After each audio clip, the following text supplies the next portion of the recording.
Beginning ODO podcast in 5, 4, 3, 2, 1.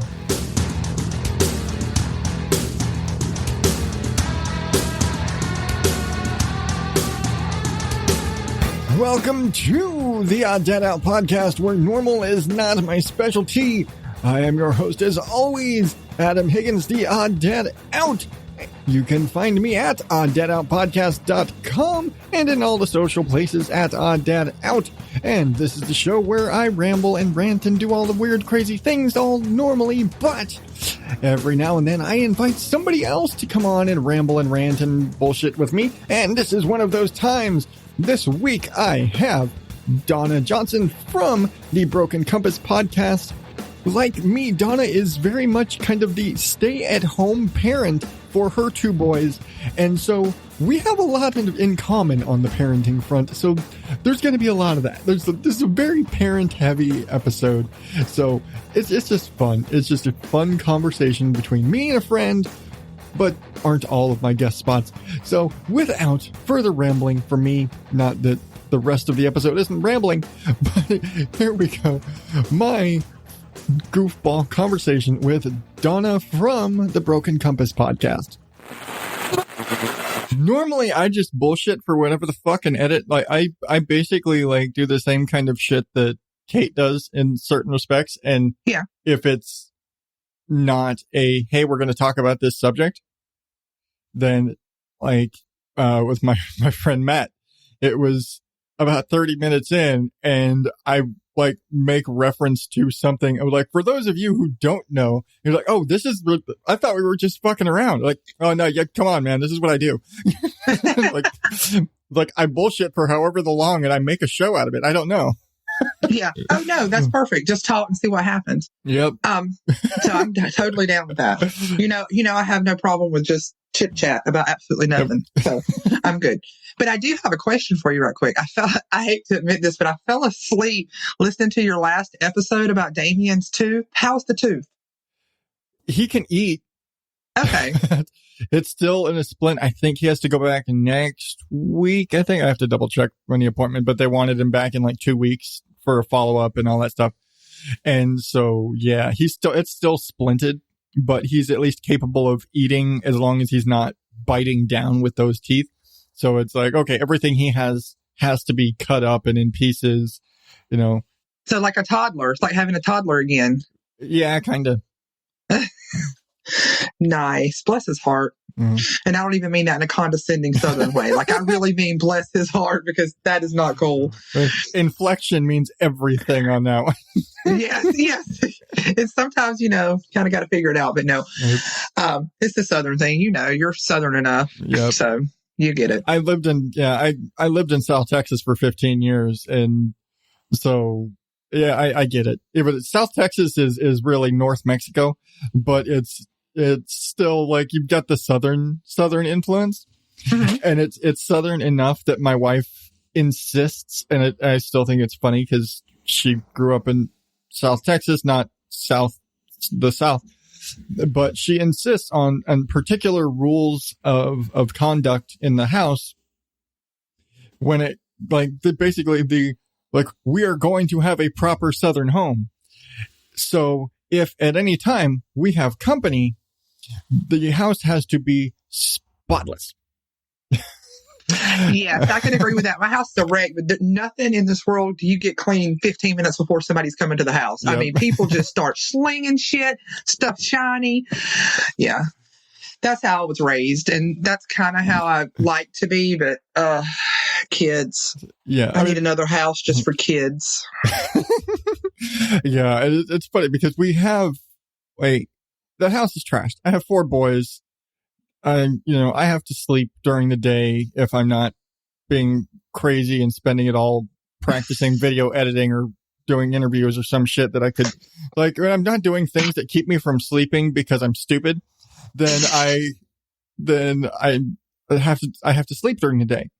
And so I don't have a ton of time to keep up on house cleaning and things like that. But it's kind of funny because Saturday is the day that I basically work day shift. Usually, one day out of the week where I might be working during the day. That is house cleaning day. And so all the boys know Saturday is for cleaning. We aren't making plans to do anything fun. The only way we're doing anything fun is if you guys get all of your chores done early. And then maybe we'll have like movie night or something and we'll order pizza and we'll watch a movie. But other than that, and this all happens when I'm not home. This is all the crap that happens while I'm at work, and they're responsible for getting all the dishes and the floors cleaned and their rooms cleaned, even though they're supposed to be keeping up on their rooms, because if there's crap on their floor, then Destiny can't go vacuum their rooms. She gets stung up. Yes, Destiny the vacuum cleaner. Yes. Yes. And so if she can't get in there, then like if there's like clothes or socks, and that thing has enough suction power to pull a sock in and just get it wrapped around the brush and then get stalled out. Like it'll suck that sock in there though. And I've had a couple cases where they're like, oh, there's a pencil in here, like a whole pencil and a sock. And the only reason it stopped was because when it pulled up the sock, it kind of it lifted up off the wheels just enough so she couldn't move anymore. And so we're like, then my phone pings me. He's like, and I'm like, okay, well, what's going on? What do we got to do now? Yep. Like, I won't even lie. My kids' rooms look like a trash bag right now. I was actually in laundry hell before this because, we got back from our trip. I unpacked all 8 bags that night when we got back, started washing clothes, what was still dirty, and did all that stuff. But I've just been like folding clothes and laying them across the back of the couch for like days. So earlier I took everybody and sorted everybody, socks, undies, shorts, pants, shirts, and then one by one I'm putting them back in their drawers. And I don't know how, or dresser drawers. I don't know how you do it with 4, because 2 about kills me. 2 boys. Oh my God, one more and I don't even know what I would do. So what we have actually in each of the bedrooms, because just conveniently there are 2 people sleeping in each bedroom. And so we have these little rolling laundry carts that each have 2 little mesh baskets on them. And the boys don't separate their clothes because it's too much of a pain in the ass. Like we tried that for all of a week and nobody could remember whose side was what. And it just became, fuck it, just get your clothes in there. And half the time they weren't throwing it in the damn basket. They were just they'd come home after school, and basically after school, because they have uniforms and we have a very limited time after school. So it's like we come home, then it's homework, dinner, and then mom gets home, I tag out, go to work, and then the bedtime's pretty early. They basically come home and switch into pajamas immediately because there's no reason other than like we're not going anywhere. There's no reason to get 2 sets of dirty clothes after school for a few hours. So they come home, flip into pajamas, except they come home, go to their rooms and just shed all of their shit as they walk in. And so all of their clothes is scattered all over the floor.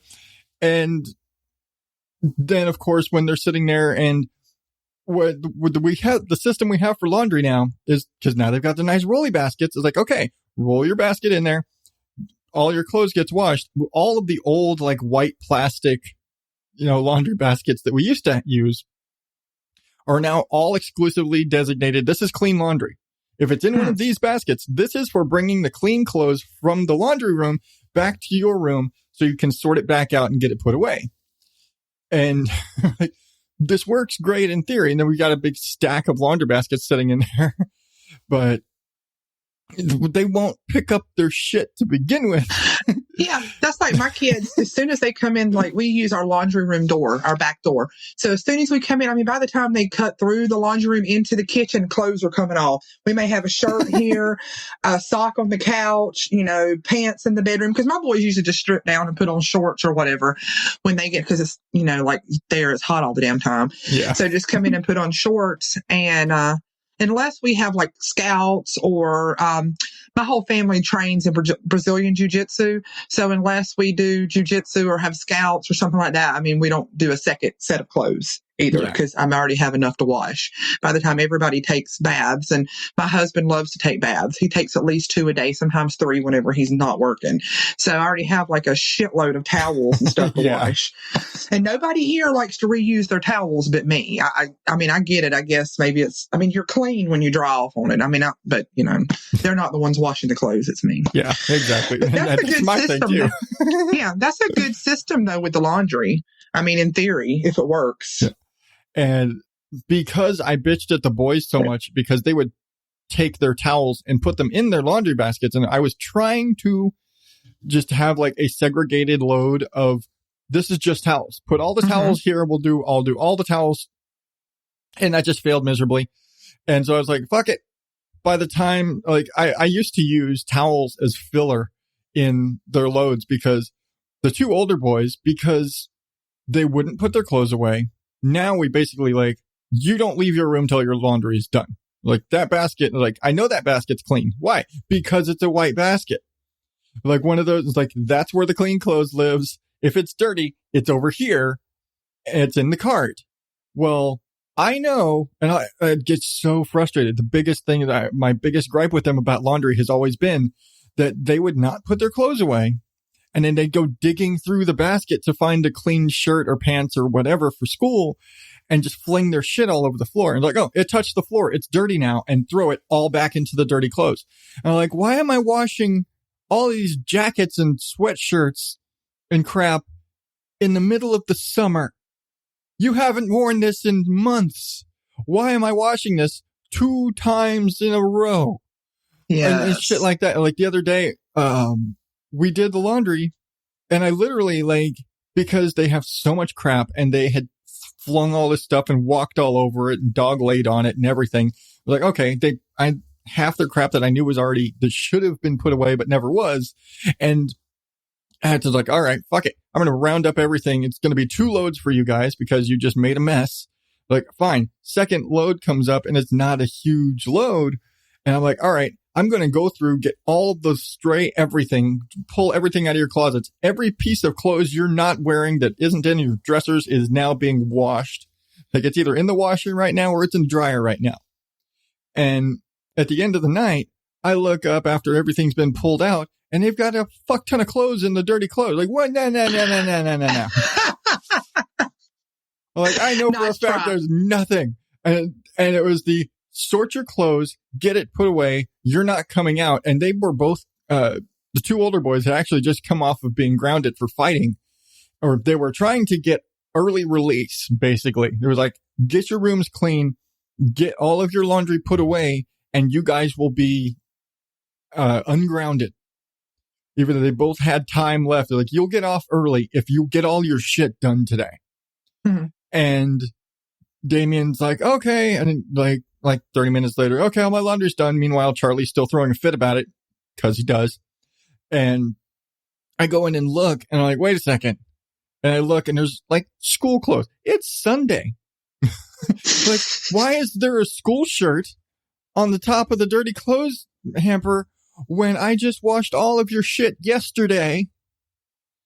For sure, all of your stuff has been washed. Why is there school stuff in the dirty clothes? And I pulled all of it out, and like the only thing I was like, no, okay, these are your towels from your showers, and these were the clothes you were just wearing this morning. Okay, the rest of this shit needs to get resorted, and your punishment does not end. You are still grounded until all of this gets redone. And I was so pissed. But they pull that shit on me all the time. Yeah.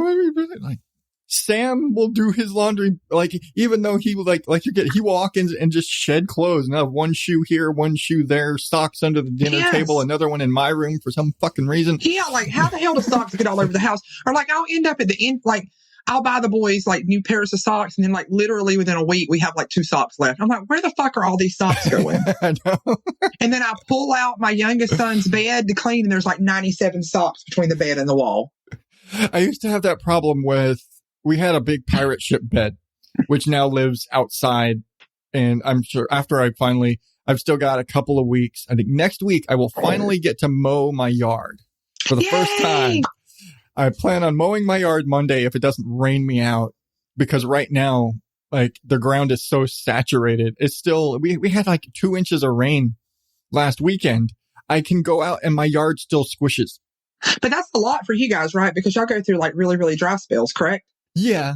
And Okay. like, it's weird because like, it's one of those where how they say when it rains, it pours. That's what we fucking get. We don't get little itty bitty rains. It's like when it rains, it just fucking dumps on you and you get inches in a stretch, and then you'll go months without rain.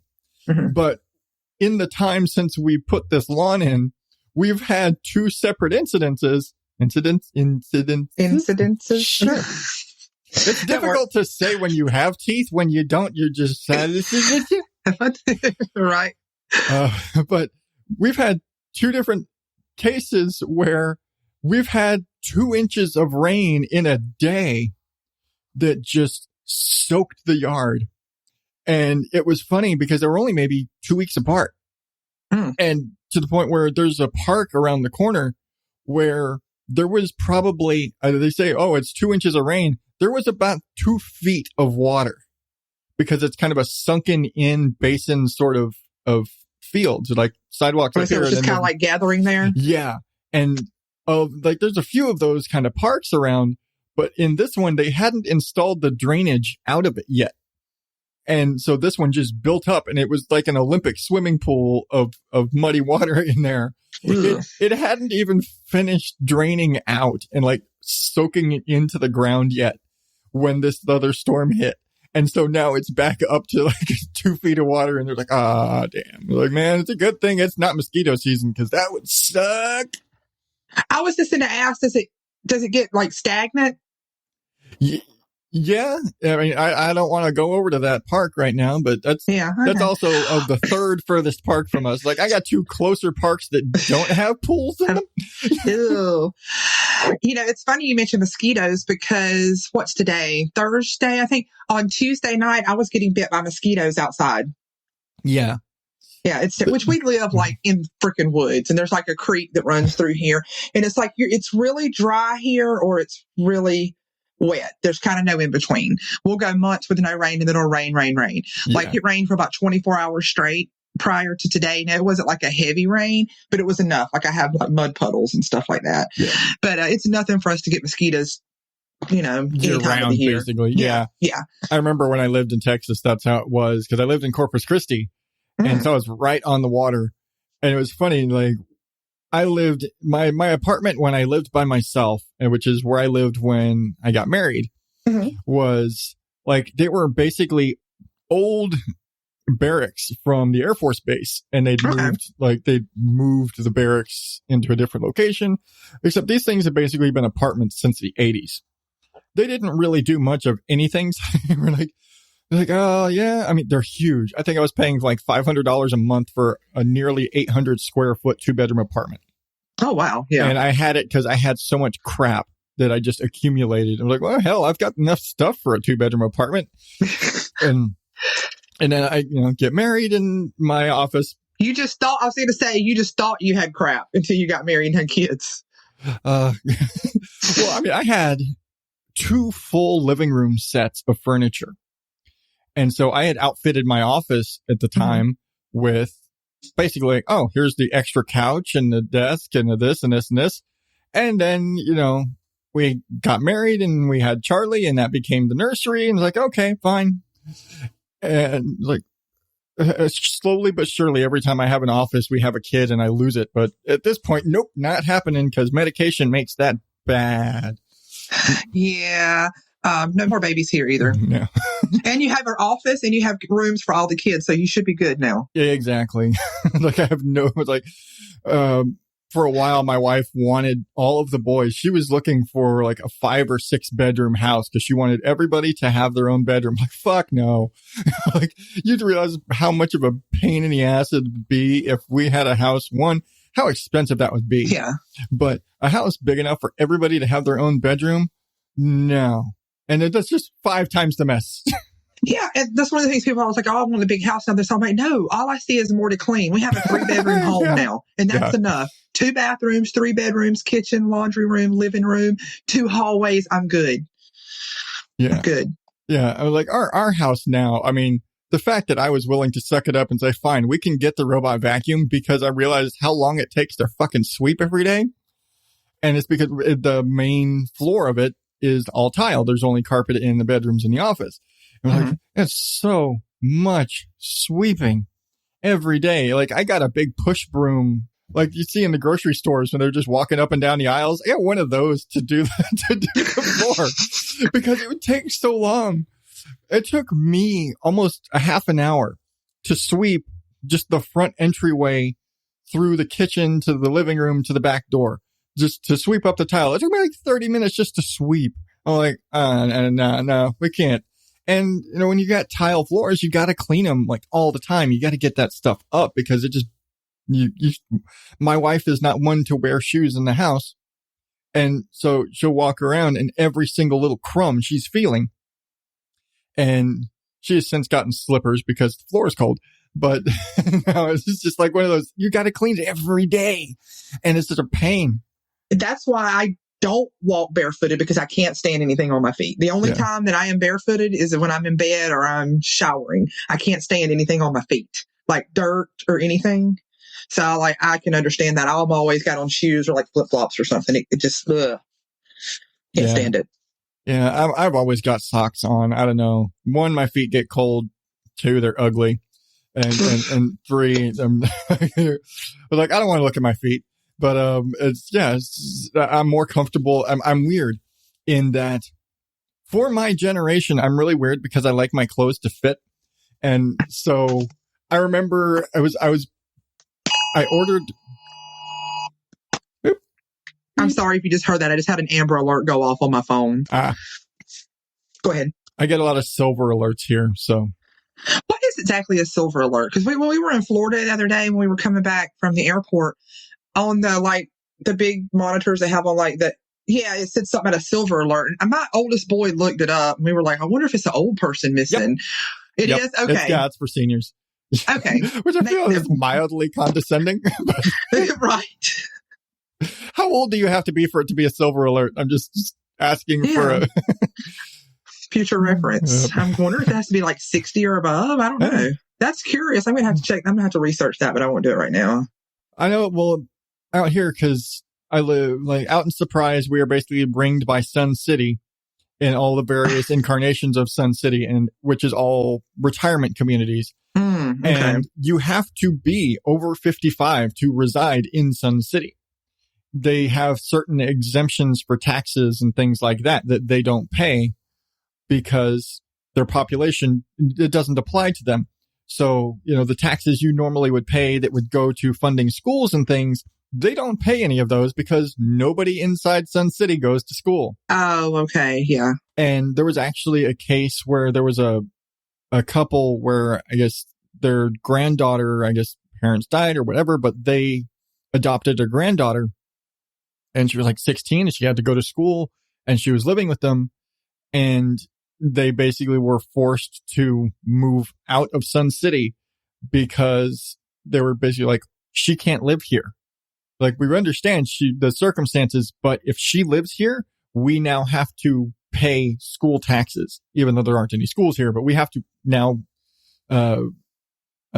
provide funding for the schools because we have a student that resides inside the border. And we're like, sorry, y'all got to get out. And it sucks, but also, when you live in Surprise or El Mirage or any of the surrounding areas, half of the community are snowbirds or seniors who just don't want to live in the kind of cookie cutter senior citizen houses that are in Sun City. Because you look at it, if you look at like the house from Empty Nest or Golden Girls, that's what they all look like from the outside. Oh, okay. They're very just like strips of shows. It's like they're very just like flat, very cookie cutter, simple house for little old ladies. They all look like that. And you know what time it is? It's time for the obligatory child interruption in like every guest episode that I have, where my kids decided they wanted to come in and interrupt the show. So what better time than now for a promo break? So I will be right back with the rest of the show after this promo.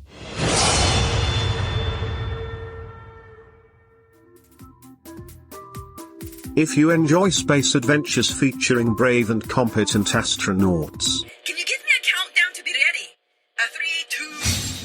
3, 2... If you enjoy podcasts that are culturally sensitive. I've been labeling stuff aboard the ship with Post-its so she can learn our language. I speak English, you bloody... If you enjoy shows with sophisticated humor. Well, that's just rude. It's her spacesuit. Then you may not want to listen to Oz 9. But if you simply enjoy giggling. Oh, you Anglais, so snooty about all the everythings. Oz 9 may be the show for you. Get it wherever you find the other shows you like to put in your ears. That title is spelled OZ-numeral 9. You could certainly do worse. And if I hadn't locked the door, he would have just barged right in instead of sitting and trying to talk to me through the door. Yes. Didn't want to take his nap. No, especially because Damien's homesick today, so he really doesn't want to sleep because Damien's awake. So yeah, because he hasn't been feeling great, and then he had a fever at school yesterday. So that sucks. And yeah, so, we've been, our whole damn family's been constantly sick. We're all good now. I got the phone call from the guidance counselor today telling me that my oldest boy had missed a bunch of days. And I'm like, yeah, I know how many days he's missed. But, we can't send the kids to school if they're sick. Plus, I like to be a responsible parent and not send my child to school when they're sick, because that's how kids stay sick when people send their kids to school. Yep. So, but it was all good. She was nice and cool, but I thought I was going to have to get my burr up for a minute, but it was all good. We actually had the first school where Charlie started, just much further away, but we originally put him in a Montessori school. And it was a great school, and he did really well there, but there was just a massive shakeup in the staff, and in order for them to remain a Montessori school and teach under that program, they needed to have a certified, trained Montessori instructor. Well, that was the kindergarten teacher. And she walked. Oh, shit. Yeah. So when she left, and she was a big part of why we went there, is that principal, she was so amazing. And the kindergarten teacher was so amazing. And we wanted the boys to all go be there with them. And when she left, we're like, oh, and we get the email and the notice from the school, be to blah, blah, blah. We will no longer be offering a Montessori program. Or okay, so you're just going to be every other charter school. Okay. Yeah. I'm not driving 10 minutes to bring my kids to just every other school. I've got charter schools closer than y'all. Right. So that's what we ended up going with, another one that was much closer. And it's actually this super A-rated, all these super high test scores and high achieving school. Great school. And hey, if we're going to have to put them in a more traditional, we're still not putting them in a standard public school. They're still in a charter school, but right. But we're, we'll go with the one that's closer. That's got all the accolades. Yeah. Words are hard. We have charter schools in the county that we live in, but we don't have any right where we're zoned for. But however, our kids are in public school. But one of the reasons why we moved to where we're at now is because of the schools. It's really, really, really good schools here. So I really can't complain. And both of my boys have had to have, IEPs. My oldest boy had an extreme stutter, which, he's graduated through that, so he had a lot of extra help. And my youngest boy, we're pretty sure he's dyslexic, so he gets a lot of extra help with that. So we have really great schools here. So I'm happy that we're in the county schools and not the city schools.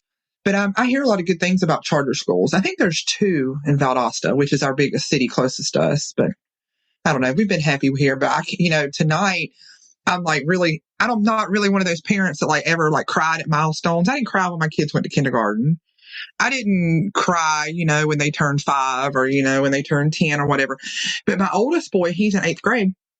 So tonight we have to go to this rising 9th graders thing. And I'm not sad, but I'm having a really, really hard time understanding that, in 6 months, my child's going to be in high school.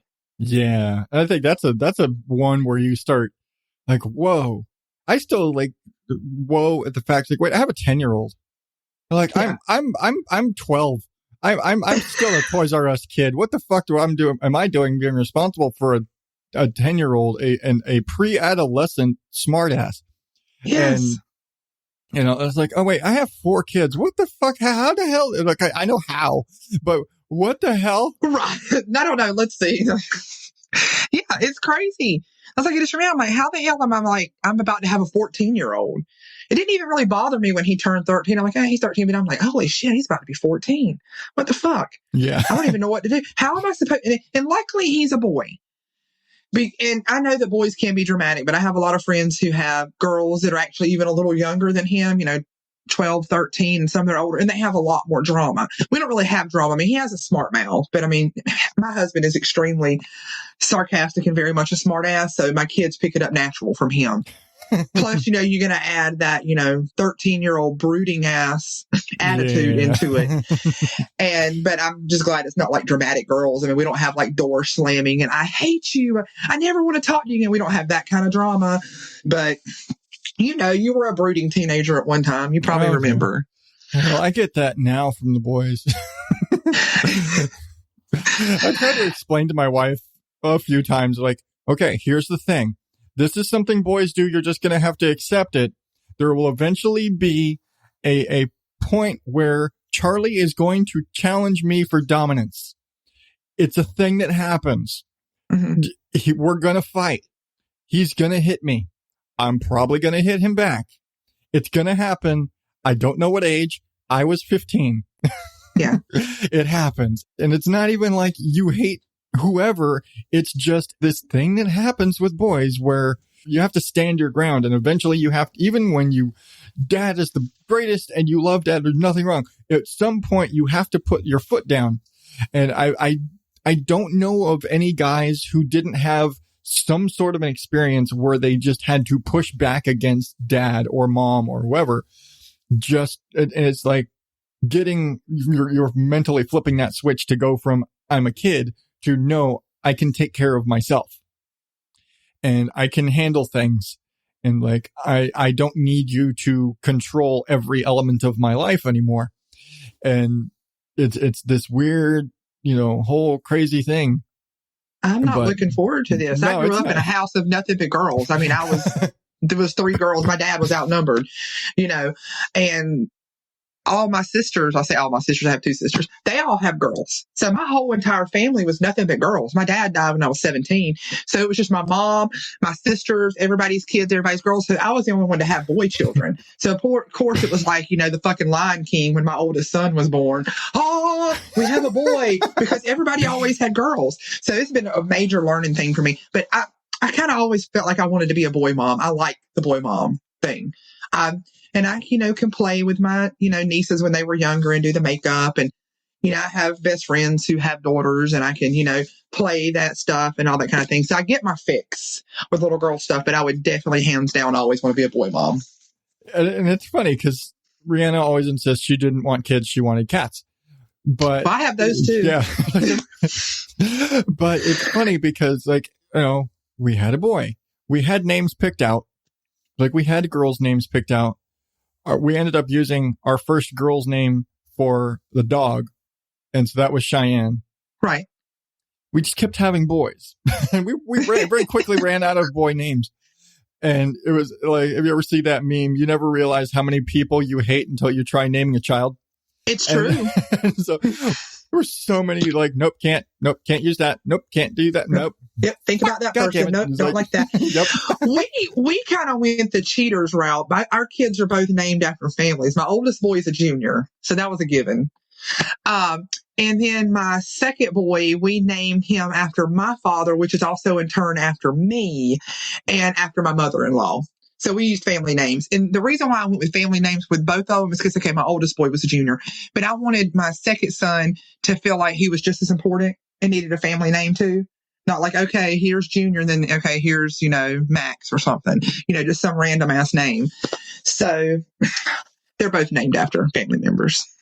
Yeah. And we somewhat went that way. Like Charlie is named after his grandfather, my wife. Mm-hmm. It was kind of a established thing that like her dad is Chuck and he was like, they're like, no, he's going to be Charles. The oldest that's who he is. Awesome. Like, she's like, I'm not arguing that. It's like, yeah, okay. You determined the oldest boy is named after your dad. Okay. We also have, like her best friend. It was kind of a running gag. It was like, hey, when are you going to name one of your kids after me? And so Sam's middle name is David because of that. Okay. But everybody was like, why are none of the boys, you have 4 boys. Why is none of them named after you? Like, cause I don't know. I always looked at it as kind of a ego thing, I guess. I don't know. I've never been inclined to name any of my children after myself. Yeah. And oh God, now I just sound really egotistical because I named mine after myself. Well, I don't know. I've never had that mentality. And there's some people who are like, no, it's a family name, which is in Charlie's case, it is funny because, and actually all of them have a family name in there somewhere because, I mean, Charlie, he's Charles Michael. Well, my dad's middle name is Michael. Okay. So he got it on both sides. Yeah. He kind of got a piece of both.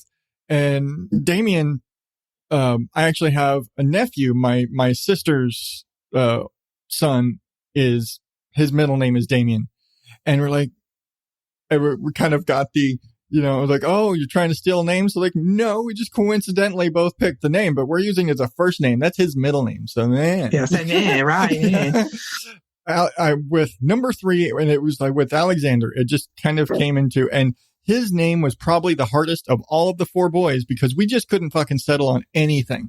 Mm-hmm. He was not named until like everybody else. We had their name picked out and was like, okay, this is their name. Before they were born, it was settled. Mm-hmm. And with him, he was Jackson Alexander. We had a lot of names floating around. But y'all don't even call him that, right? No. And he goes by what, Bug? He's Bug. Okay. And he is Bug because he's got these giant, if you ever seen like the Disney, the Tinkerbell movies, and there's this like lightning bug named Blaze. Mm-hmm. And if you ever see a picture of Blaze with these giant buggy cartoon eyes and you look at him and you're like, oh, I totally see it now. No. He's got those big cartoon eyes and this silly smile. And you look at like, oh yeah, absolutely. And my wife has a picture, like a side-by-side picture, like, oh yeah, that's why. Okay. I was curious. Because a lot of people have like little nicknames. And it's actually kind of interesting though, because people decide to name their children different things for different reasons. Yeah. Yeah. But with him, we had not settled on his name even until the point he was born. Okay. And like, she's over in recovery and I'm sitting there with him. They've brought him in because they've got her over in the little isolation room, like getting her stitched up and because all the boys were C-section. Yeah, I had 2 C-sections too, so I feel her pain. Yeah. I can't imagine doing it 4 times. Yeah, and so they put she's over in the little room where they observe her as she's coming off of the meds and everything and making sure everything's okay. And so I'm in the post-op room with him and they're cleaning him up and doing all the things. And they're like, well, he needs a name. I've got to call him something. And I was like, he's Alexander. This is the name, one of the names we were floating around after she vetoed Jackson. And he was like, okay. And he was Alex for all of 30 minutes. And you're like, it doesn't fit. Like he's Xander. And so he is Xander. And then it became Xander Bug. And now he's mostly just Bug. But in school, they call him, full on Alexander. And we explained to them and told them, like, he is not Alex. He's never been Alex. Like, he will not respond to Alex. Like, we had to reinforce with him in the months going up into starting school. Remember, your name is Alexander, which he does know when he gets in trouble. Oh, yeah, he gets full named. Yeah. But he also has my middle name. So he gets to be Alexander Patrick. He gets my middle name. Oh, he's really full name. That's a long.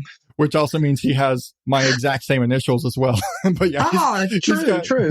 But he's also like, yeah, he's got that because our last name is Higgins isn't super long, but it's not short. It's not Jones or Smith. And so he's got you're not going to fit your entire name on a Scantron name. And I just always remember there were always those guys, like, especially when you have like in a large Hispanic community, you get those kids who have the ridiculously long name that doesn't, like, Christopher Valenzuela does not fit on a Scantron. God, no. I know that. And so I had a bunch of friends like that like their names couldn't fit when we were like doing standardized tests and stuff. It was always funny. Like, who's Christoph? It's Christopher. Right. I just got renamed. So what is baby boy's name? So the youngest is Sam. Right. I know Sam. Yeah. Samuel, I'm assuming. Samuel David, and he's okay. And you because already of my told me wife, David. my wife's friend David. My wife's just told me David. that. Yeah, I was thinking for a second we were going in numeral order here of children, but yeah, that's interesting. And they're and it's so funny, just the wide swing of personalities, but between all of them, it's really funny. Like, you don't know, it's always that whole parenting thing when you're not a parent and you're reading the books and you're thinking the things. And then when you have one kid and you think everything is a certain way, and everybody with 2 or more kids is like, yeah, just wait, bitch.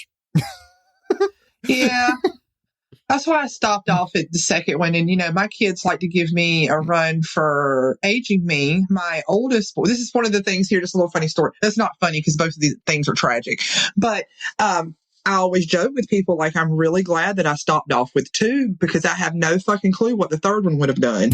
My oldest boy, when he was like 22 months old, we had a lab bulldog mix who decided to bite him.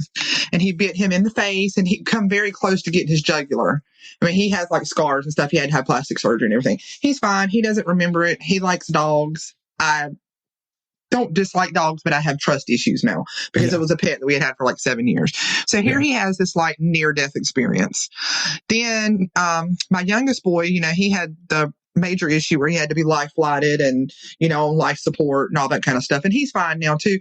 So I'm like, shit, if it had a third fucking kid, what would that kid have done? Oh, yeah. Because Cole was like, here, Mark Allen, hold my beer. I'm about to do it up really good. I'm about to be in a fucking life flight, not just an ambulance, but a life flight. So I'm like, yep, knew what I was doing when I stopped at 2. It's kind of funny. Charlie and Damien actually were both bitten on the face by Emmett, by our recently departed Dalmatian. Yes. And it was in both cases, like the first, when he got Charlie, I was a restaurant manager at the time. I get called at like 1 PM by my wife in hysterics. It's like, Emmett bit Charlie. And she's like, she was just freaking out. It was like, okay, like, I'm going to take him to the hospital. And fortunately, we live like 2 minutes from the hospital. And she was just freaking out because he got him right on the face. Mm-hmm. And when that happened, my brain was, he's dead. Right. It was like, because I didn't know the circumstances. And, and it's just like every dad's reaction, dog bit my kid. Kid is in the hospital by dog. And then she tells me what happened. And it was basically Emmett and Cheyenne, our boxer. They were playing around. They were getting rough. And Charlie walked between them. Emmett was spinning around to take a snipe at Cheyenne. And Charlie walked right into it. And it got him. And then he freaked and bolted straight into his cage and curled up in the corner and didn't come out until we came home from the hospital. Yeah. And they're like, okay, so this was completely an accident. Yeah, it was just an accidental thing that happens when you have animals and kids. Yeah. Like kids being rowdy and dogs being rowdy. And it's like, okay. And he obviously was aware that he did something bad. And he was, Yeah. And I was like, all right, this is going to be up to Charlie. Like, because if he's not comfortable being around Emmett, I can't have him there.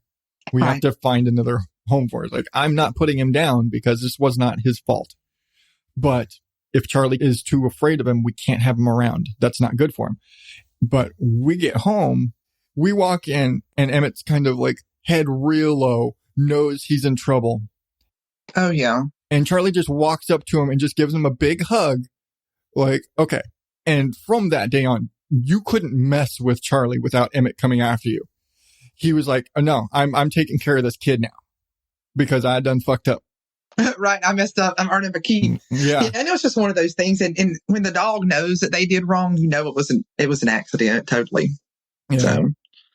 And then when Damien was about a year and a half, he wasn't even hardly talking yet. Barely. I was sitting there. I was on the phone with my wife and I'm sitting there and like Emmett's walking around doing whatever. And I'm on the phone and Damien's trying to get my attention. And because Damien was a biter, he was one of those who would reach up and like jump up and bite you to get your attention, or he was just excited, or he was happy to see you. Like mom comes home and like, mommy, honk, and take a big chunk and like, the hell? Like, beware of child on the door. Right. But like Emmett's just sitting there kind of wandering about and he turns around and grabs Emmett's ear and just chomps onto his ear. And just knee-jerk reaction, and snapped him right in the mouth. And like got one tooth right through his jaw and another like right over his eye. And his scars are actually much worse. Charlie's got like a little nick from his stitches, but I think Damien he needed a lot more stitches. The ones that he got went a lot deeper and were more obvious. And he's got one that was right under his eye. And if it weren't for the fact that he already has very dark, deep set eyes, so the scar basically sits in kind of the creases of his eye. But if it weren't for that, there would be a very ugly scar under his eye that you would notice. Yeah. And with Mark Allen, like he has his scars now, but the plastic surgeon did a wonderful job. I mean, they put him into surgery. They did all the sewing underneath. So there was like no stitching on the outside and everything. I mean, he has them. But a lot of people, if you don't know the story, you don't even pay attention to the scars until he gets hot. And when his face turns red, the scars stay white. And most of the time people ask, oh, does something scratch your face? It just looks kind of like a fresh scratch. Okay. So we've rambled on for like forever. forever. And as conversations go with me, it's to be expected. And like, yeah, I don't even know where we started at this point. I just know that we've gone all this way and we haven't talked about your podcast. Not at all. We talked about all the offspring and all the laundry, but nothing about the podcast at all. So, well, you're here before you have to, go and continue on with life. And I have to continue on with life because, we've got those things and families and kids. If it wasn't already painfully obvious that we have kids. Lots of kids. Oh, it's all the kids. All the boys. It's just all the boys in the world. Yeah, we have all the boys. Please tell dear listener, Paul, about your podcast. That is just forever. I'm just going to keep rolling with it. Just keep it going. I get called out by so many people like, hey, what about me? Like, I know, but I can sit there and nitpick and nag Paul so much. Well, it's easy. It's easy to do.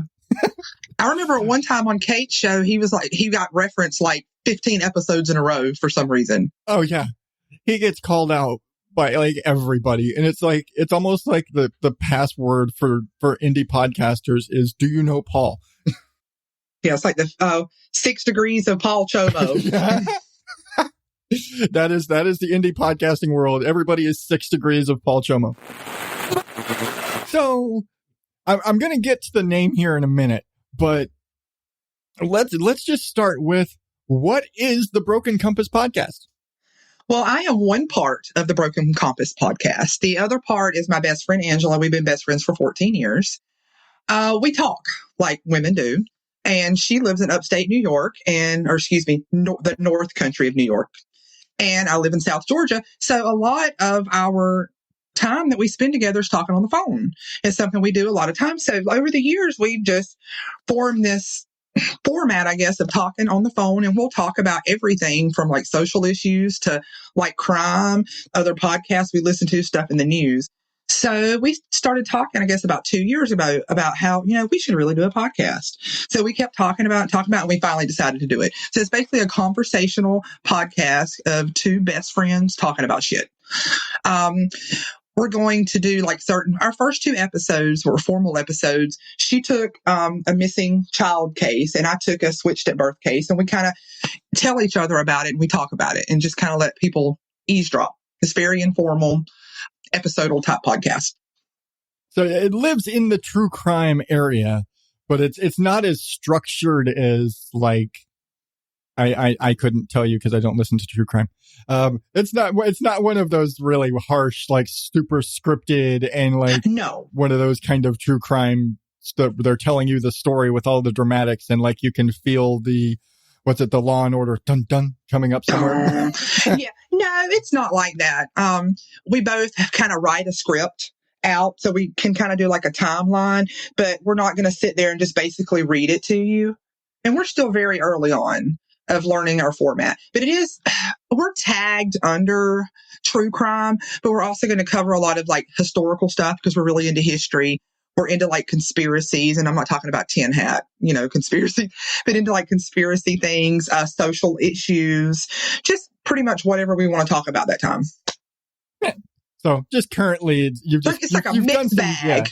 Yeah, it's like different conversations of different things because, normal people, like sometimes there's stories like a big crime case and you talk about it with your friends. Why? Because it was an interesting story of this thing that happened. And you guys, I know a lot of the stuff that you guys want to cover are stories about things that you have a personal connection to in one way or another. Like, oh, this happened when I was a kid, or that was my neighbor, or this was in the town I grew up in, or you have a connection to them. And that's, it's something that's important to us for some way or another.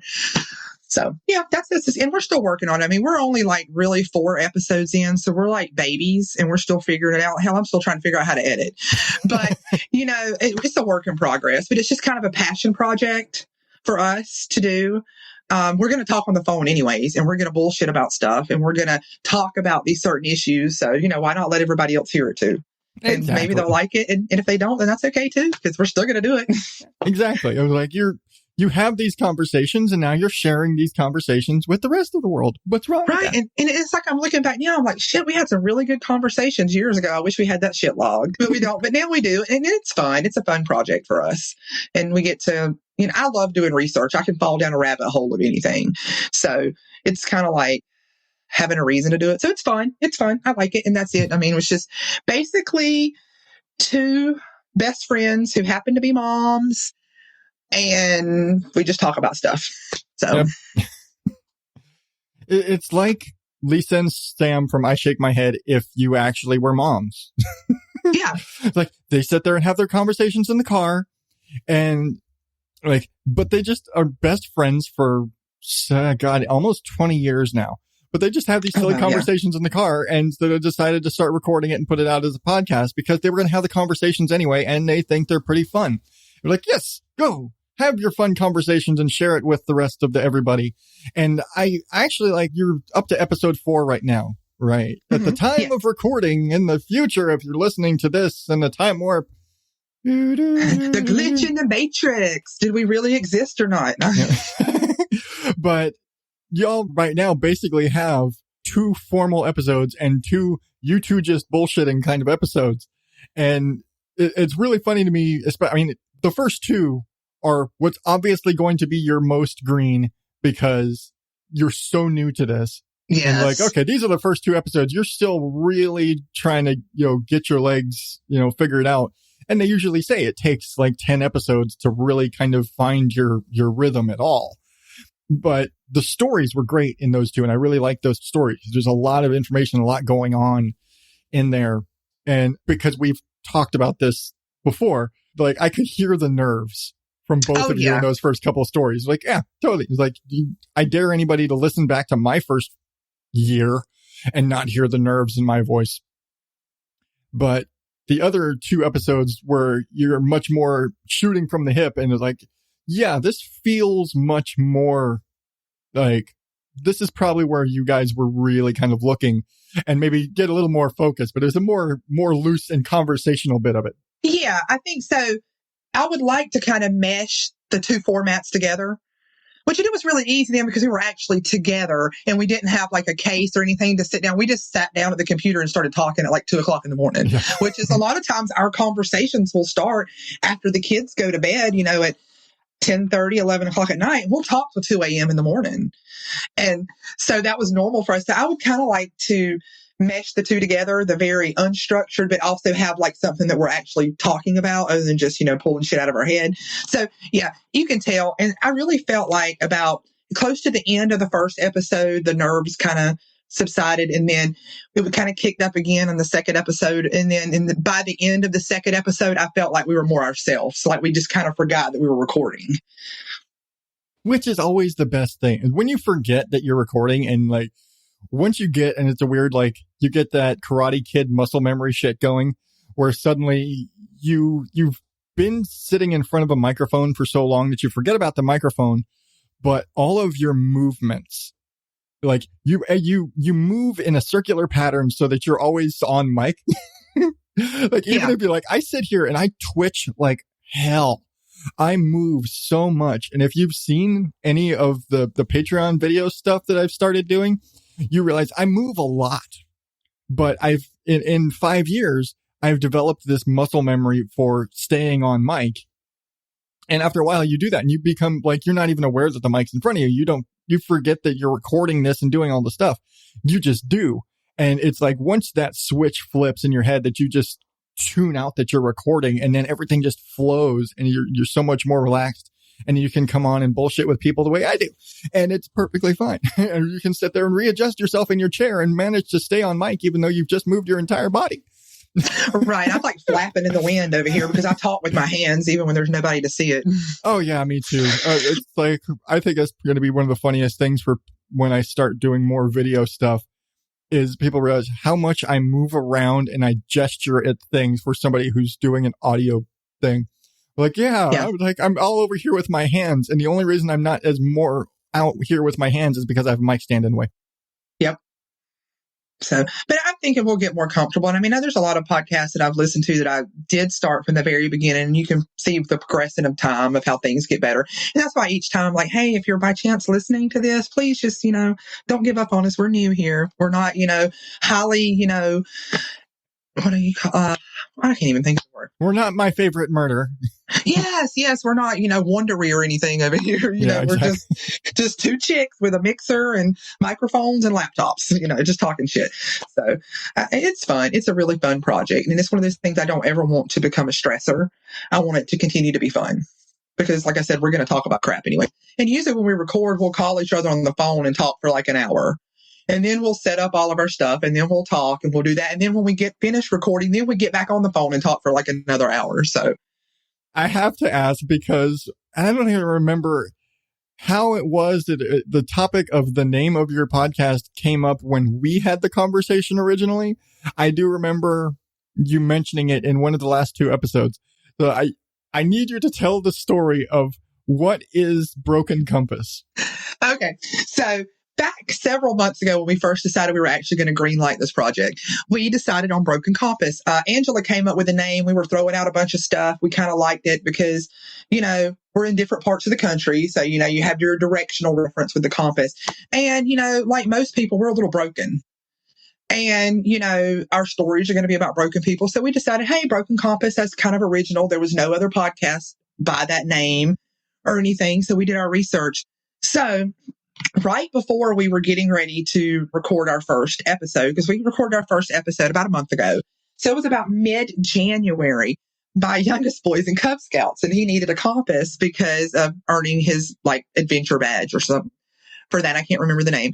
Anyway, so I had ordered him a compass. It came in the mail that day. We opened it up. Oh, it's all pretty and shiny and fancy and pretty, and it has a little pouch and everything. So then we put it back in the pouch.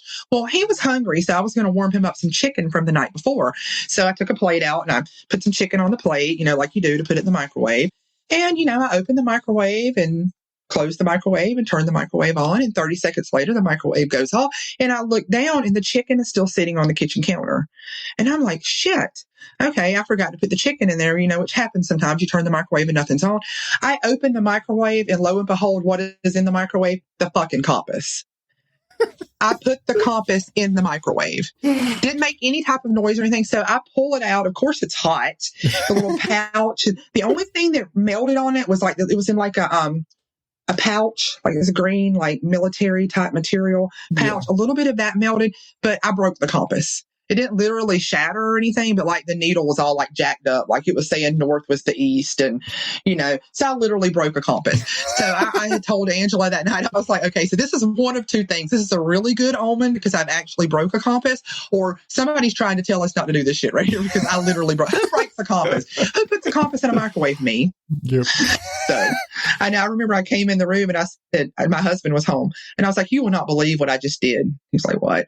And I'm like, I just microwaved Cole's compass, and he was like, well, if anybody's going to do it, it'd be you. So it's just kind of a funny little story. And I'm like, okay, it's meant to be. It's got to be a good omen. And not to disparage women at all, because I get the same way, but mom brain is real. Yes, it is. It is. Like it's sometimes your kids just frazzle your brain cells and where you nuke a compass. And I've had days where because I'm Mr. Mom at home, and so I get to kind of fry my kids fry my nerves and my brain constantly. So I don't know how many times I've checked a thing and there's nothing there. And yeah. I remember, and I will forever remember a point where I was sitting there making scrambled eggs, and I was like, all right, just go to check. I was like, okay, I got my egg all scrambled, and it's like, okay, the pan's on the stove and warming up. And, you supposed to, you put your hand over the pan to see, like, all right, is the pan hot enough yet? And I go, and rather than putting my hand to check how hot the pan is, I'm checking over the eggs. And my sister's just looking at me like, did you just check to see if the eggs are hot enough yet? No. It's a real thing. Or I love to, and I'll go to cook something and I'll think I put water on the bowl or something, and I'll go do something and come back 10 minutes later, I didn't turn it on. Yeah. And I'm like, I just lost 10 minutes of time that I don't have. So, yeah, it's real. Yep. And, I'm just glad that I only put it in there for 30 seconds. I mean, who knows if I'd have put it in there longer, I may have screwed up my microwave. So, yeah, and it didn't make a popping noise or anything. It was, I don't know. It's weird. Anyways. I worry if it was going to pop, I'd afraid it'd explode just from the water or whatever's inside. And yeesh. But good thing it didn't explode. But, fuck, I mean, how expensive of a compass was that? It was $25, but don't worry, I sent it back to Amazon. Hey, this compass is defective. It came in fucking melted. Look at this shit. Yeah. Hey, they sent me another one. Whatever. It's all good. Thanks, Amazon. Don't tell anybody. Don't worry, nobody's listening. Yeah, that's right. Paul, don't tell anybody, please. Okay. Geez. All right, Donna. Well, I know you've got kids and family stuff to do, and you've got a mountain of laundry to handle. I do. That shit's still sitting there. Nobody's picked it up yet. But I do want to say thanks for having me on the show. I've enjoyed it. Thank you for your help with getting things started. I know you've been a lending ear for me to bounce some things off and ask you questions, and that means the world. Thank you very much. Because even though a lot of people say that it's not competitive in the podcast world, it really is in some ways. So it's really nice when you find people that don't mind helping you. So, and you've been one of those people that have been very helpful. So I appreciate that. And thanks for having me on here. And if anybody out here wants to listen, it's the Broken Compass podcast. We're on Spotify, Stitcher, Apple, and Podbean. And as podcast bingo, links in the show notes. Yes, links in the show notes. I'm still learning. And see, I was just about to ask you all the stuff. So I was like, oh, well, she said it on her own. Good. And Angela runs our social media. We kind of figured out this thing. She runs social media. I'm going to do the editing part. I think maybe she won out there. I don't know. But we also do have an Instagram. It's called Broken Compass Pod. If you want to follow us on Instagram, we usually, sometimes we'll just throw up random stuff that we're interested about, or maybe that we've talked about privately that we probably will never do an episode on, or, personal things for ourselves. And then we'll throw up stuff about episodes when they come out. So, you can follow us there and keep up with it. And again, thanks for having me. It's been a blast.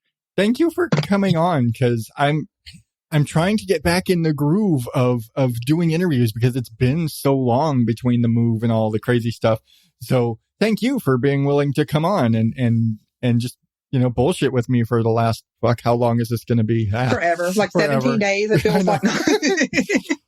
But thank you. And I'm, again, Broken Compass Podcast, links in the show notes, all the places. And because you guys just barely mentioned it in your last episode, and I just signed up today to join you have a Facebook group. Yeah, actually we do. I forgot about that. See, I'm not in charge of the social medias, but yeah, we do have Broken Compass Podcast discussion group. How terrible is it that I don't even have, I'm a member of the group, but because anyways, you don't do the social media stuff. So yeah. I just get on Instagram and I was like, hey, I like this post. It's about me. But yeah, we have the discussion group too. Started it off basically. I know really nobody jumps on a discussion group when a podcast first starts, but we wanted to go ahead and, save the name and all that kind of stuff, in case somebody else wants to Broken Compass something. Yep. So exactly. That's it. Got to cover your bases. Yep. I'm just glad I've got a weird name and nobody cares. Right. I can't say anything. It took me almost 3 years to buy odddadout.com because somebody was already squatting on it. Motherfuckers. Anyway. Well, it's yours now. It's mine now, damn it. And I'm sure as shit putting that on auto renew. But right. Anyway, thank you again. And thank you because you've just been a really cool friend. And if memory serves, we basically met through the Ignorance Was Bliss Facebook group. Correct. Yeah. That's how we crossed paths. Yeah. And then to see people like you that have joined my Facebook group, if you want to join the Oddballs Facebook group, wink, wink. I highly recommend. It's funny. It's funny. And so I greatly appreciate you and your feedback and your contributions and just being a cool friend because I'm one of those people who I don't have a lot of friends and I don't have a lot of people that I can just talk to. And you have very much become one of those people where you can just sometimes you just need to vent and sometimes your friends aren't always there because, they need to sleep too. So yeah, they have lives. Other people have lives. I don't have a life. I just go. I'm a robot, apparently. But thank you. No, thank you. I appreciate it. That means a lot. And so that's really awesome. And I'm still not going to let you catch up with me on Best Fiends, by the way. Just want to go ahead and throw that out there. God damn it. I'm coming for you. But all right. We got to stop bullshit and get out of here. Yes. I've got things I got to do and you got things you got to do. So thanks again for having me on. I appreciate it. Again, you can find Donna on the Broken Compass Podcast at brokencompasspodcast.podbean.com. Of course, links in the show notes along with all of their social media. And you can find me at OddDadOut on all the social places and of course at OddDadOutPodcast.com where you can get all the past episodes, buy yourself some Odd Dad Out merch or support me on Patreon, all the different things. All of the things you can do from OddDadOutPodcast.com. And I've told you way too many things for right now. So I'm just going to say, I am Adam Higgins, the Odd Dad Out. Thank you and good night.